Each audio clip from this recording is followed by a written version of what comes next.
The budget standoff between Democrats and Republicans in Washington is getting even more polarized. Just recently, Republicans in the House of Representatives scored a victory in their efforts to cut spending on food stamps. The two parties have already been pushing in different directions on deficit reduction and even the mission of government. Their lack of agreement led to the automatic spending cuts under sequestration, which have already led to spending reductions in areas such as low-income housing and preschool. Our guests have been working for a different solution for several months, starting with the ballot campaign known as Budget for All. I'd like to welcome one of the budget casualties, a former employee of ABCD, Roxanne Reddington-Wilde, and from Mass Peace Action, Cole Harrison. Thank you both very much for being with us. Pleased to be here. I want to start with Roxanne. I have to start with your bad news. How was this served up to you? I found out a week before this sequestration impacts hit Massachusetts. I found out 1 week before April 1st that on April 1st, no joke, I would be losing my job of 16 and a half years at Action for Boston Community Development. For 16 and a half years, I did public policy work, program development, community organizing, but ABCD has taken over the past year a 10% plus cut in its funds from the United States federal government. And ABCD made the decision, I think correct, although it hurts me, to preserve direct services to low-income people at the expense of jobs of staff who weren't doing direct services but much more systemic solutions to the challenges that face us. Coming back to Cole Harrison, several months you've been working on this Budget for All campaign. This was an advisory question on the ballot.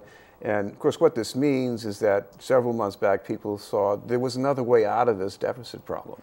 Yes, we saw this coming for a long time. As soon as the so-called Ryan budget was hitting in the House of Representatives, and they had the super committee 18 months ago where they tried to strike a grand bargain and couldn't.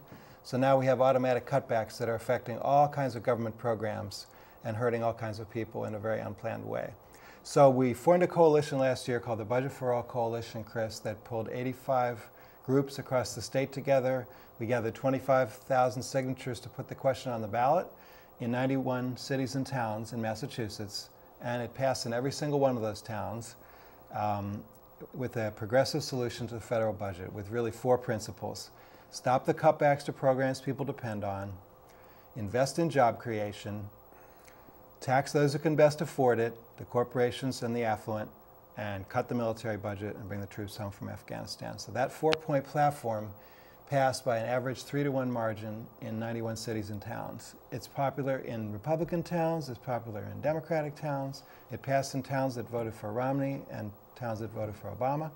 And now we need Congress to act on it and pass the Budget for All. Well, Roxanne, of course, instead of this, we have the automatic cuts across the board. We don't have cuts in Medicare Social Security yet, but we do have cuts in things like preschool, the Head Start program. Head Start program has been really cut badly.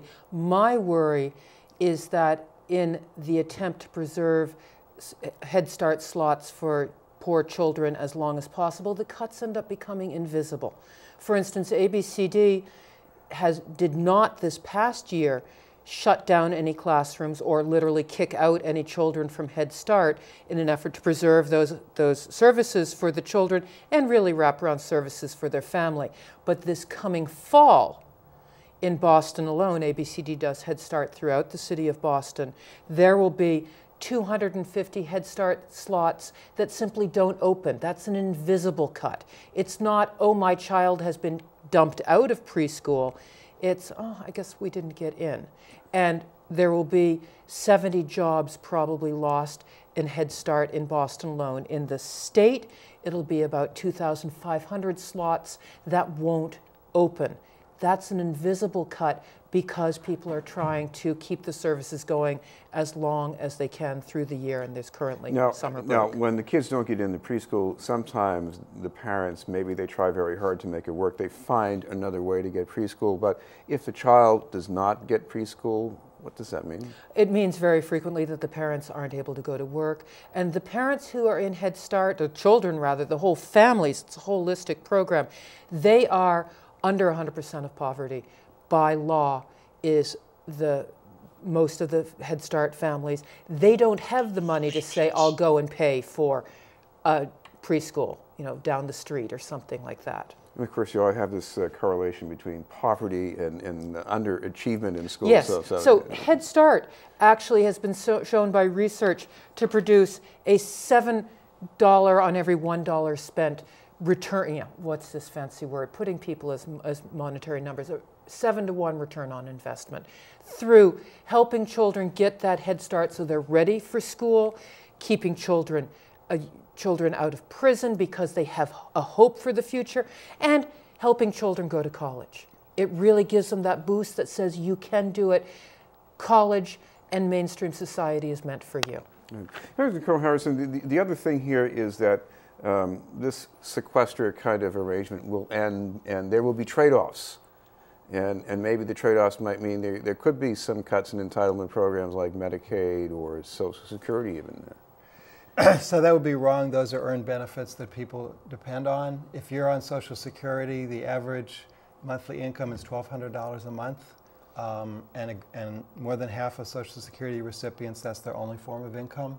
And if you want to give a cut to Social Security recipients, you're really hurting people who did not cause a problem and who shouldn't be paying the penalty. We have corporations, major corporations in this country that pay less income tax than a single Social Security recipient does. That's wrong, and that should be changed.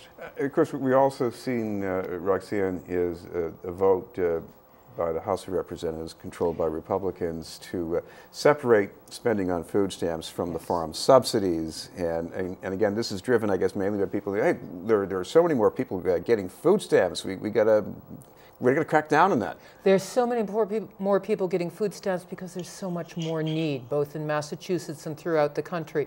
And food stamps also have, here we go, this return on investment.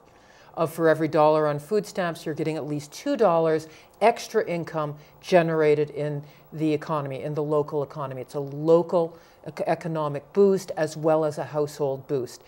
It's the recession that has driven so many people onto food stamps. If we can actually end the sequester and really get job growth going, people will be coming off food stamps as they always have. All right, well, thank you both very much for being with us, Roxanne Reddington-Wilde and Nicole Harrison.